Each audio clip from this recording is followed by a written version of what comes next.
भक्तगणों, आज आपको वाल्मीकि रामायण में वाल्मीकि अरण्य कांड में राम कथा चतुर्थ सर्ग पंचवट के मार्ग में जटायु का मिलना और श्री राम को अपना विस्तृत परिचय देना, यह कथा भक्तगणों आपको बताऊंगा।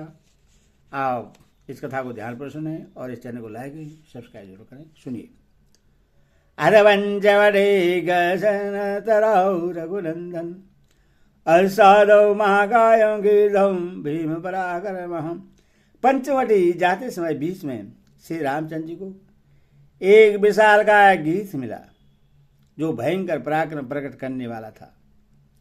वन में बैठे हुए उस विशाल पक्षी को देखकर महाबाद श्री राम और लक्ष्मण ने उससे राक्षसी समझा और पूछा, आप कौन है? तब उस पक्षी ने बड़ी मधुर और कोमल वाणी में उन्हें प्रश्न करते हुए ये कहा, बेटा मुझे अपने पिता का मित्र समझो।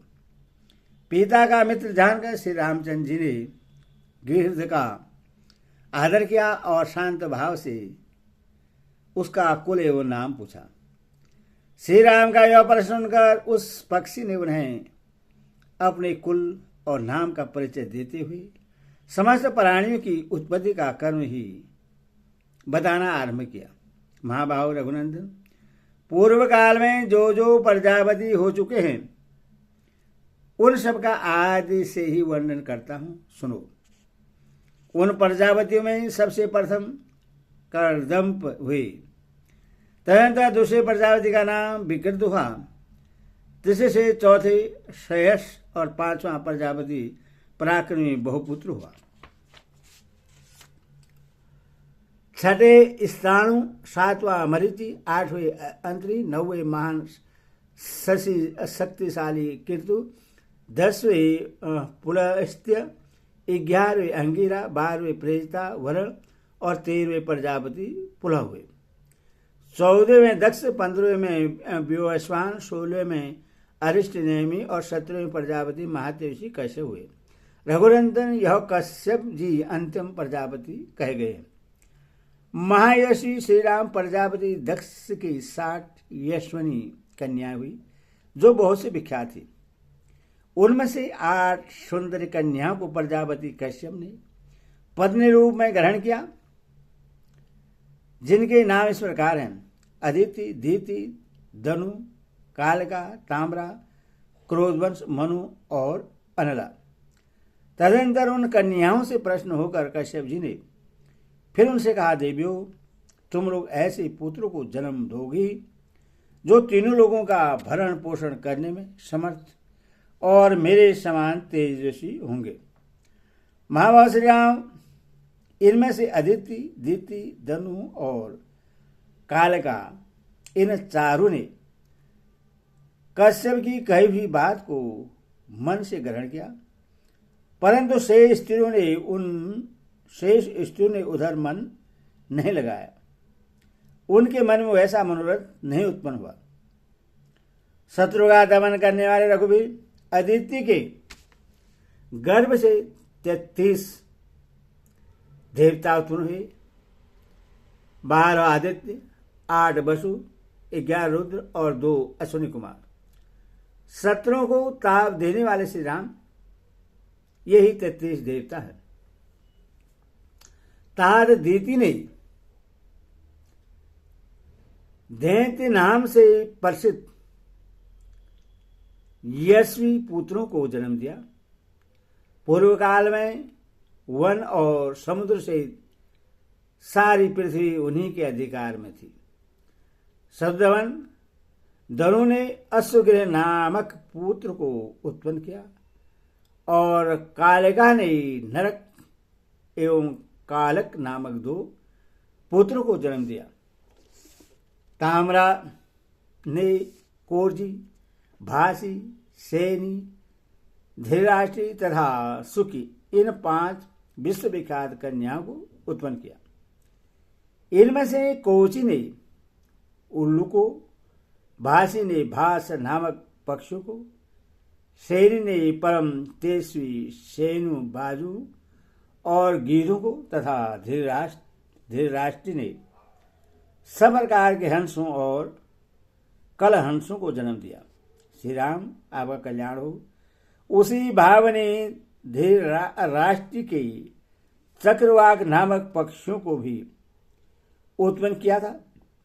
ताम्रा की सबसे छोटी पुत्री शुकी ने नदा नाम वाली कन्या को जन्म दिया। नदा ने विनीता नाम वाली पुत्री उत्पन्न हुई।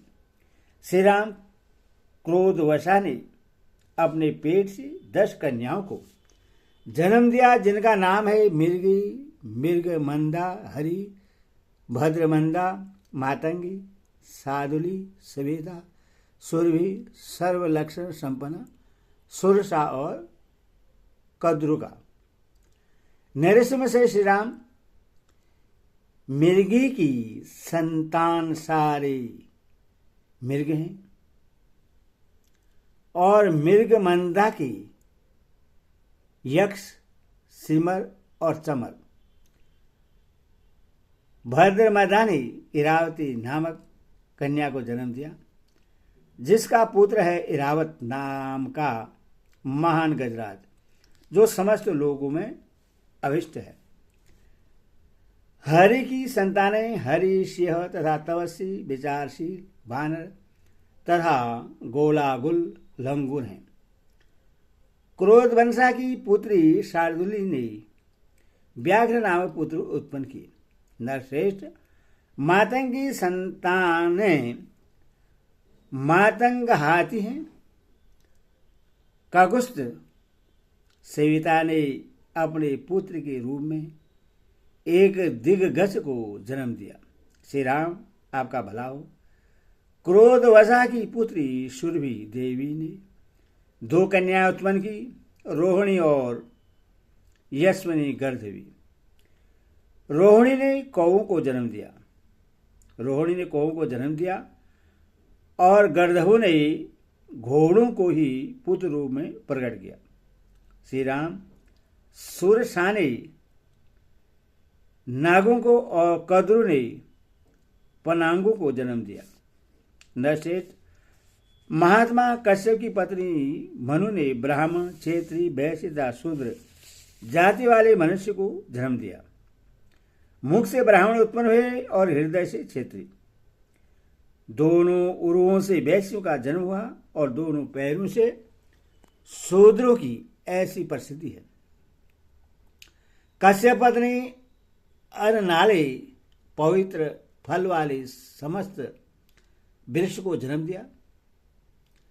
कश्यप पत्नी ताम्रा की पुत्री जो सुक्की थी, उसकी पुत्री विनीता थी तथा कद्रु सुरसा की बहन एवं क्रोधवशा की पुत्री कही गई है। इनमें से कद्रु ने एक सहस्त्र नागों को उत्पन्न किया, जो इस पृथ्वी को धारण करने वाले हैं, तथा विनीता ने 2 पुत्र हुए, गरुड़ और अरुण। उन्हें वेदानंदन अरुण से मैं तथा मेरे बड़े भाई संपादि उत्पन्न हुए। शत्रुघ्न, रघुवीर, आप मेरा नाम जटायु समझे। मैं सेनी का पुत्र हूं। ताम्रा की पुत्री जो सेनी बताई गई है, उसी की परंपरा में उत्पन्न हुई एक सेनी मेरी माता हुई। तात, यदि आप चाहें तो मैं यहाँ आपके निवास में सहायक होऊंगा। यह दुर्गम वन मृगों तथा राक्षसों से सेवित है। लक्ष्मण से आप यदि अपनी पर्णशाला से कभी बाहर चले जाएं तो उस अवसर पर मैं देवी सीता की रक्षा करूंगा। यह सुनकर श्री रामचंद्र जी ने जटायु का बड़ा सम्मान किया और प्रसन्नतापूर्वक उनके गले लगकर वे उनके सामने नतमस्तक हो गए। फिर पिता के साथ जिस प्रकार उनकी मित्रता हुई थी, वह प्रसंग मनुष्य श्री राम ने जटायु के मुख से बारंबार सुना। तत्पश्चात मिथिलेश कुमारी सीता को उनके संरक्षण में सौंपकर लक्ष्मण और उन अत्यंत बलशाली पक्षी जटायु के साथ ही पंचवटी की ओर ही चल दिए। श्री रामचंद्र जी मुनिद्रोही राक्षसों को शत्रु समझकर उन्हें उसी प्रकार दग्ध कर डालना चाहते थे जैसे आग पतंगों को जलाकर भस्म कर देती है। इस प्रकार वाल्मीकि अष्टाधारी आदि कवि अरण्यकांड में 14वां सर्ग पूरा हुआ। हरि ओम तत्सत। हरि ओम।